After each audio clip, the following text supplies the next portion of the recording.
Enfin, je me sens pas de vivre avec lui parce que je pense qu'il, déjà, d'une, il s'occupera pas très bien de nous, qu'il fasse ses colères contre nous et que ça parte mal. Je me rappelle quand on rentrait de l'école, on faisait nos devoirs, tout de suite on devait aider maman à tout ranger, juste pour qu'il arrête de se fâcher, et quand même il se fâchait. Alors qu'on avait tout bien rangé, tout efficace.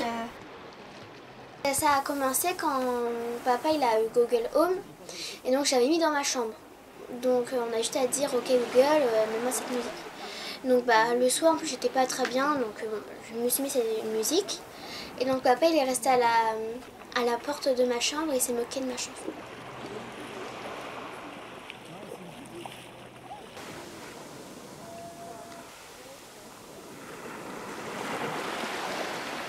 Je me rappelle d'une maman qui avait été porter plainte pour son fils.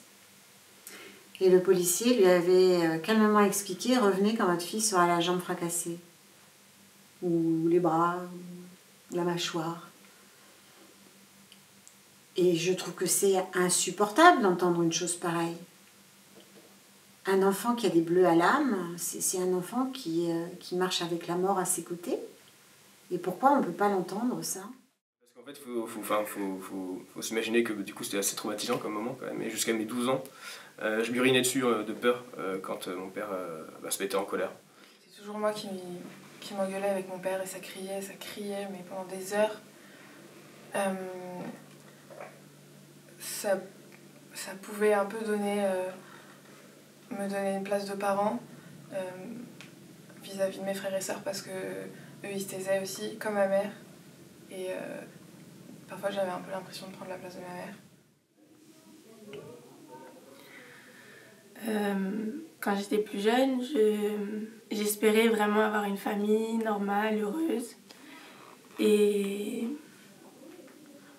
j'avais du mal à discerner aujourd'hui, enfin j'avais du mal à l'époque de discerner ce qui était normal et anormal dans ce que je vivais avec mes parents. Et à ce moment-là, les choses toutes bêtes telles que ma mère est une pute, donc je suis une pute, ont commencé. Ma mère est une connasse, j'aime ma mère, je suis une connasse. Et du coup, quand je le voyais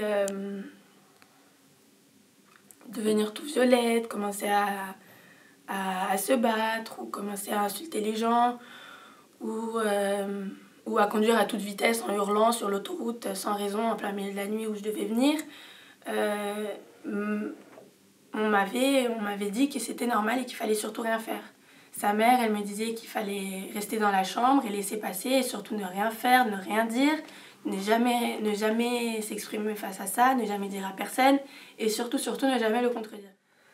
Ça a été le cas une fois où il a voulu, ou pas juste voulu d'ailleurs, une fois où il m'a forcé à écrire une lettre au juge parce que j'avais demandé à vivre chez ma mère. Il m'a forcé à écrire une lettre qui disait le contraire. Il est venu me chercher dans ma chambre alors que je dormais et il m'a gueulé dessus et il m'a pas lâché jusqu'à ce que j'écrive cette lettre mot pour mot. Quand j'allais chez lui, les règles c'était que j'avais pas le droit de mettre de culotte et que je devais porter certains types de tenues. Et chez lui, je n'avais aucun vêtement. Je n'avais que des mini-jupes vraiment extrêmement courtes, comme taille 6 ans, quoi, alors que t'as pas 6 ans.